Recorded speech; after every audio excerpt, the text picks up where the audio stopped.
untuk mau dengan janji-janji hampir 2 abad itu 190 tahun.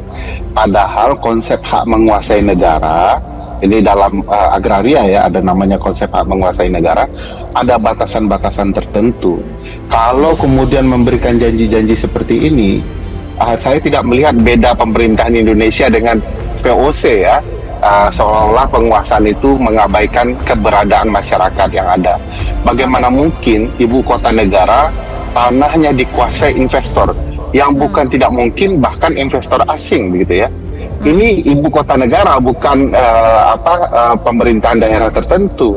Kalau kemudian logikanya seperti itu, menurut saya ibu kota negara akan sangat ditentukan oleh investor, bukan oleh pemerintah Republik Indonesia. Jadi logika hak menguasai negaranya itu yang aneh menurut saya. Presiden Jokowi telah menerbitkan Peraturan Presiden Nomor 75 Tahun 2024 tentang percepatan pembangunan Ibu Kota Nusantara. Dalam aturan itu juga diatur mengenai jangka waktu investor IKN mendapatkan izin hak guna usaha. Dari aturan baru itu, investor diberikan HGU dengan jangka waktu hingga 95 tahun, yang bisa diperpanjang hingga 2 siklus. Hak guna usaha untuk jangka waktu paling lama 95 tahun melalui 1 siklus pertama, dan dapat dilakukan pemberian kembali untuk 1 siklus kedua, dengan jangka waktu paling lama 95 tahun, berdasarkan kriteria dan tahapan evaluasi. Aturan itu juga mengatur pemberian hak guna bangun untuk jangka waktu paling lama 80 tahun untuk siklus pertama, dan dapat diberikan kembali untuk siklus kedua dengan jangka waktu paling lama 80 tahun. Jadi walaupun di situ dijelaskan misalnya 95 tahun siklus pertama, 90 tahun siklus kedua, tapi di penjelasannya itu dijelaskan detail. Ya, ada tahapan-tahapan evaluasinya seperti juga yang diatur dalam Undang-Undang Pertanahan dan Undang-Undang Cipta Kerja gitu. Jadi nggak sekonyong-konyong juga gitu ya. Kalau misalnya 35 tahun tanah itu tidak dilakukan investasi segala macam, itu bisa diambil alih oleh pemerintah lagi, masuk ke bank tanah dan segala macam. Itu diatur. Ada juga yang mengatakan bahwa ini hanya untuk mengistimewakan investasi atau menganak emaskan investor. Itu juga sama sekali tidak benar.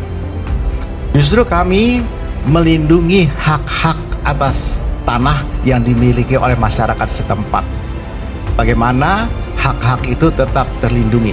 Kemudian, untuk hak pakai bangunan juga diberikan dengan jangka waktu paling lama 80 tahun melalui 1 siklus, dan dapat dilakukan pemberian kembali melalui 1 siklus kedua dengan jangka waktu paling lama 80 tahun berdasarkan kriteria dan tahapan evaluasi. Nantinya, pemberian hak atas tanah itu dilakukan oleh kementerian yang menyelenggarakan urusan pemerintahan di bidang agraria, pertanahan, berdasarkan permohonan dari Otorita Ibu Kota Nusantara. Nantinya, Otorita Ibu Kota Nusantara melakukan evaluasi tiap 5 tahun sekali setelah pemberian hak siklus pertama, untuk melihat pemenuhan persyaratan seperti hak tanah yang diberikan masih diusahakan dan dimanfaatkan dengan baik. Pembangunan HGU sampai 190 tahun juga tertuang dalam Undang-Undang Peraturan Pemerintah Nomor 12 2023 tentang pemberian perizinan berusaha, kemudian berusaha, dan fasilitas penanaman modal bagi pelaku usaha di Ibu Kota Nusantara yang ditetapkan Presiden Jokowi pada 6 Maret 2023. Baru kali ini ada proyek pemerintah, inisiasi dari pemerintah yang memberikan karpet merah begitu besar, bahkan melebihi pembangunan dari kawasan industri, melebihi pembangunan dari kawasan ekonomi khusus, termasuk soal HGU ini. Jadi ini seperti jalan putus asa, karena banyak yang nggak berminat di IKN, mungkin resikonya tinggi. Bahkan dengan adanya revisi dari Undang-Undang IKN, ini menunjukkan bahwa ini proyek yang ketidakpastian secara politiknya tinggi sekali. Jadi di situ, kemudian HGU 190 tahun. Meskipun dibilang, oh ini kan perpanjangan, akan dievaluasi. Justru yang jadi pertanyaan, kalau statementnya Pak Jokowi bilang, nggak mungkin lah investor tidak berinvestasi kalau tidak mengharapkan keuntungan. Justru di situ masalahnya.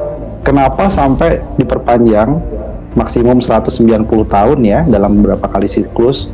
Itu kenapa sepanjang itu? Itu menunjukkan bahwa suatu proyek itu tidak visible secara ekonomi, secara keuangan, berarti butuh pengembalian modal sangat-sangat panjang.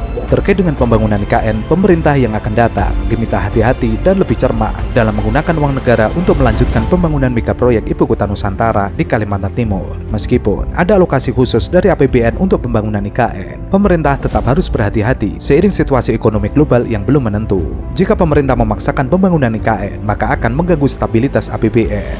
Meskipun pemerintah Prabowo Gibran diprediksi bakal melanjutkan proyek IKN tersebut, namun pemerintah Prabowo Gibran harus hati-hati dengan kemampuan fiskal Indonesia. Apalagi banyak pengamat meragukan masa depan ibu kota Nusantara setelah transisi Presiden Jokowi ke Prabowo Subianto. Perbedaan kepentingan Jokowi dan Prabowo mengenai program prioritas pemerintah ke depan dianggap bisa menjadi hambatan. IKN seolah dijadikan narasi untuk kubu Prabowo kepada Jokowi agar nanti diusahakan untuk dilakukan, tapi pada prakteknya bakal terjadi kerumitan. Sebab program andalan Prabowo seperti makan siang gratis itu juga memerlukan anggaran jumbo, sehingga masa depan IKN setelah transisi Jokowi ke Prabowo harus diakui memang gelap. Tapi kalau melihat sampai HGU 2 siklus ya diperpanjang sampai 190 tahun, ini justru jadi tanda tanya. Berarti proyek IKN ini sebenarnya secara ekonomi harus diberikan dulu ya banyak sekali pemanis-pemanis tadi, baru investor akan tertarik. Oke. Yang kedua juga ini perlu dilihat juga bahwa investor ini kan sebenarnya kalau keuntungannya menarik untuk investasi di IKN nggak perlu sampai 190 tahun diberikan HGU misalnya. Ya ini nggak jelas sebenarnya dari awal, karena mau buat pusat administrasi pemerintah kan IKN ini. Tapi kenapa mengundang investor sampai memberikan berbagai karpet merah begitu? Kedua juga jadi pertanyaan besar, menjadi tidak menarik karena ini regulasi kok berubah begitu cepat begitu. Februari 2022 kemudian sekarang sudah ada revisinya. Apalagi keraguan-raguan aparatur sipil negara pindah ke IKN, investasi seret, hingga kesiapan infrastruktur yang belum memadai menjadi kendala pemindahan ibu kota. Publik juga tahu IKN bukan proyek sekali jadi, butuh proses 10 tahun.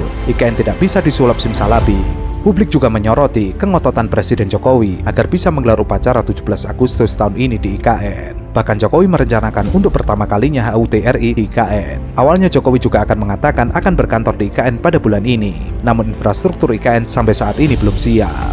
Kalau dari rencana awal memang sebenarnya sudah disiapkan secara matang, itu paling tidak 5 tahun ya. Kalau kita ngitung dari per 2022 itu baru benar-benar ideal bisa digunakan secara optimal itu pada tahun 2025 paling cepat atau paling lambat 2027. Itu bisa dikatakan kota kecil Nusantara tadi bisa digunakan untuk beraktivitas ya, bukan untuk upacara saja. Baik. Artinya di situ semua infrastrukturnya tersiap ya, air, tempat tinggal, kemudian fasilitas pendukung, bahkan kegiatan untuk berkantor ya, baru bisa dilaksanakan paling cepat itu tadi 2025 atau paling ideal di 2027 sebenarnya Mas Heranov. Kalau dari rencana awal, kalau lihat dari kesiapannya sekarang bisa diperkirakan malah mundur ya.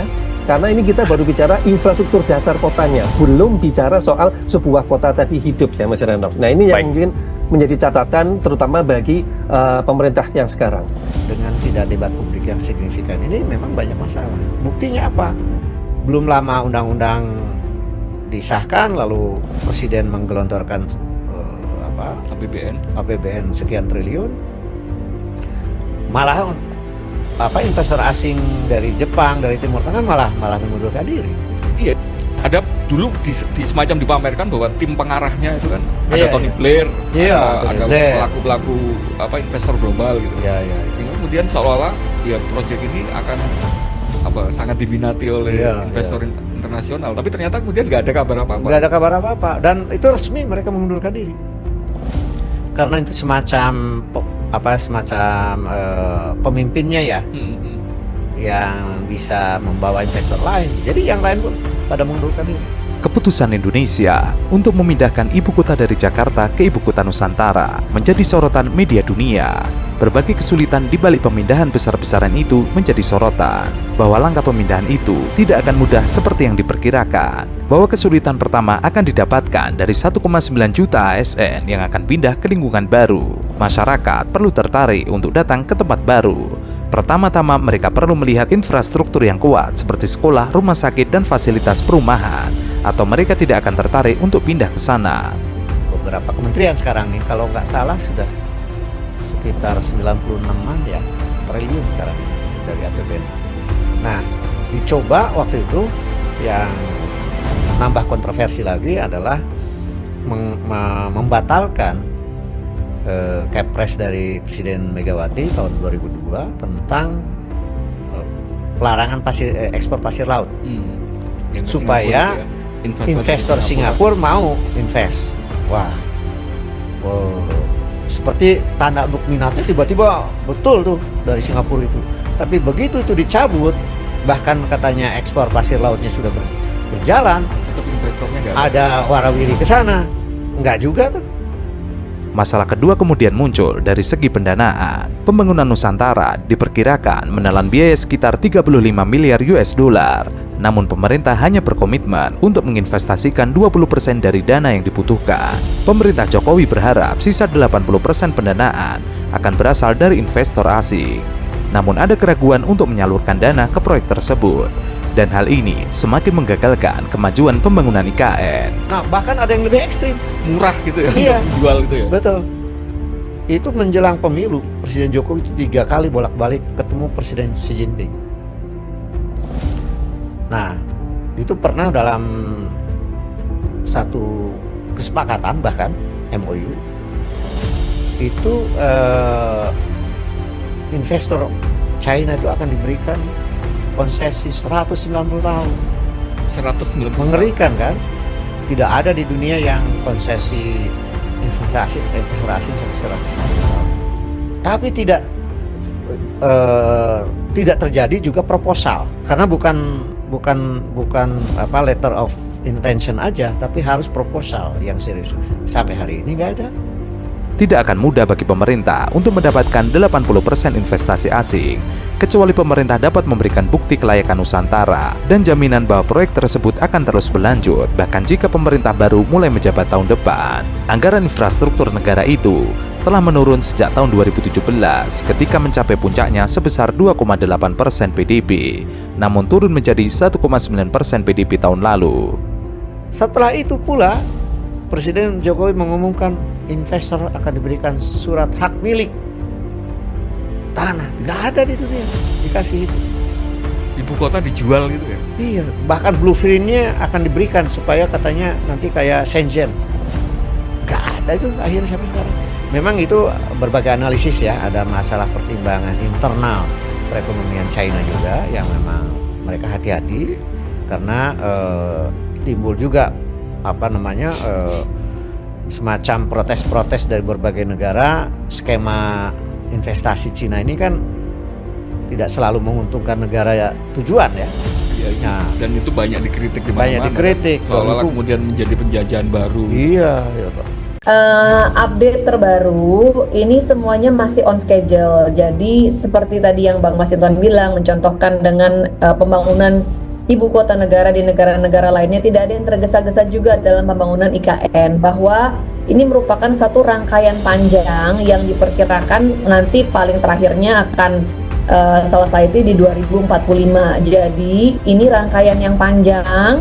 2022 sampai 2024 itu hanyalah pemindahan tahap awal yang antara lain di situ terkait dengan air minum, kelistrikan, sarana utama seperti Istana Kepresidenan, sejumlah kantor kementerian, itu termasuk dalam salah satu tahapan awal. Nah, untuk keperluan Presiden berkantor pada bulan Juli ini, sejauh ini masih on the track. Tapi tentunya yang akan memastikan betul-betul punya final say apakah akan mulai masuk di bulan Juli atau apakah akan menunggu, itu kan Pak Presiden, karena kan beliau yang akan melihat sudah nyaman belum. Tetapi untuk kesiapan air minum, listrik itu sudah akan siap di bulan Juli ini. Untuk keperluan 17 Agustus juga sudah aman, Mbak Cindy dan juga Mas Masinton. Dipastikan yang namanya listrik aman, air termasuk juga komunikasi sudah aman. Jadi pembangunan dari IKN semuanya masih on the track, tidak tergesa-gesa. Seperti yang tadi dikatakan bahwa pembangunan ibu kota negara itu ya harus semuanya yang terbaik dan bersifat jangka panjang, dan itu yang memang sedang dikerjakan oleh tim OIKN. Staf khusus Presiden RI, Grace Natali, merespon komentar Ketua DPP PDIP Jarod Saiful Hidayat mengenai proyek IKN dikerjakan secara tergesa-gesa dan dipaksakan. Grace membantah hal itu. Ia bahkan mengundang Jarod agar datang ke IKN. Kalau hanya melihat dari jauh, sangat mungkin tidak akurat. Bahaya, banyak info menyesatkan. Hati-hati bisa kepleset, kata Grace. Grace mengatakan proses pengerjaan IKN dikerjakan dengan perhitungan yang cermat. Selain itu juga tidak ada upaya pemaksaan sama sekali. Seluruh prosedur dilalui, tidak ada yang dilewati. Terkait dengan kesiapan menjelang upacara kemerdekaan di IKN, Grace mengungkapkan bahwa persiapan sudah dilakukan, khususnya infrastruktur penunjang. Sebenarnya gagasan untuk memindahkan ibu kota sudah ada sejak lama ya. Bahkan kalau kita runut lagi ke belakang, yang pertama kali memiliki ide ini kan adalah Presiden Soekarno tahun 1957, karena melihat bahwa Jakarta dan Jawa itu sudah harus berbagi beban, apalagi Jawa atau Jakarta terus khususnya sekarang sudah overpopulation. Jakarta adalah the fastest sinking city in the world gitu kan, yang paling cepat tenggelam begitu penurunan tanahnya. Jadi memang tidak ada jalan lain, tidak ada opsi lain, ini harus dibagi bebannya. Oleh karenanya saya harap ya termasuk teman-teman semuanya, yang termasuk juga Bang Masinton, bisa sama-sama mendukung, memberikan energi yang positif ya, bahwa kita itu nanti bukan mengejar 17 Agustus oleh karenanya semuanya harus tergesa-gesa, tidak, tetapi ini justru menjadi momentum kita akan mewujudkan visi para founding fathers kita, bahwa pembangunan nanti harus semakin Indonesia sentris gitu kan. Sebelumnya, Jarod menyampaikan komentarnya terkait rencana Presiden Jokowi berkantor di IKN yang belum pasti. Karena masih menunggu masuknya air dan listrik, Jarod bicara tidak mudah untuk memindahkan ibu kota dan proyek tersebut terlalu dipaksakan. Kemungkinan juga bisa dilakukan di eranya Pak Prabowo. Tanggapan fraksi PD Perjuangan seperti apa Pak Jarod? Tanggapan saya pribadi ya, kok baru sekarang? Sebelumnya kan sudah memaksakan, sudah menyampaikan, sangat siap. Ya, baru sekarang. Tapi terus saya pribadi melihat memang tidak mudah untuk memindah ibu kota dan jangan terlampau dipaksakan. Ya. Anggota Komisi 4 DPR fraksi PDIP, Jarod Saiful Hidayat, mengkritik Presiden Jokowi. Presiden tidak kunjung menerbitkan surat keputusan Presiden soal pemindahan ibu kota Nusantara. Jarod menilai pengesahan Kepres itu bakal molor, bahkan berpotensi diteken pada era presiden berikutnya Prabowo Subianto. Ia melihat memang tidak mudah untuk memindahkan ibu kota dan jangan terlampau dipaksakan. Sangat tidak mudah, termasuk progresnya, termasuk juga untuk upacara 17 Agustus. Sangat tidak mudah termasuk progresnya, termasuk juga untuk upacara 17 Agustus ya. Kalau terlalu dipaksakan, ya begitu hasilnya. Listrik belum masuk, air juga belum masuk, infrastruktur juga masih belum siap, begitu ya. Artinya apa? Inilah salah satu konsekuensi dari kebijakan yang tergesa-gesa. Jarod juga menyoroti banyak ketidaksiapan IKN, mulai dari infrastruktur hingga ketersediaan listrik dan air. Inilah salah satu konsekuensi dari kebijakan yang tergesa-gesa, terutama di dalam implementasinya, di dalam eksekusinya. Ketua DPP PDIP itu menilai pemindahan ibu kota mestinya tidak terlalu dipaksakan, bahkan terlalu percaya diri. Karena saat ini banyak kekurangan di IKN yang mulai terungkap. Ia meminta agar Jokowi jangan terlalu pede, karena sebelumnya ia menyampaikan IKN sudah sangat siap, ternyata belum. Ya, tergesa-gesa, terutama di dalam implementasinya, di dalam eksekusinya. Jadi ya saran saya sih, benar jangan dipaksakan. Makanya di awal jangan terlalu pede gitu. Karena sebelumnya kami menyampaikan sudah sangat siap gitu ya. Kita belum juga kan. Sementara itu, Presiden Jokowi mengaku surat Kepres soal pemindahan IKN dari Jakarta ke Kalimantan Timur belum rampung dan tidak mau dipaksakan. Tidak menutup kemungkinan Kepres itu diterbitkan oleh Prabowo Subianto nantinya. IKN kan mau bulan Juli, itu progresnya seperti apa sekarang dan apakah akan terlaksana dalam waktu dekat? Airnya udah siap belum? Listriknya udah siap belum? Tempatnya udah siap belum? Kalau siap, pindah. Sejarawan. Belum dapat laporan dari BUMN?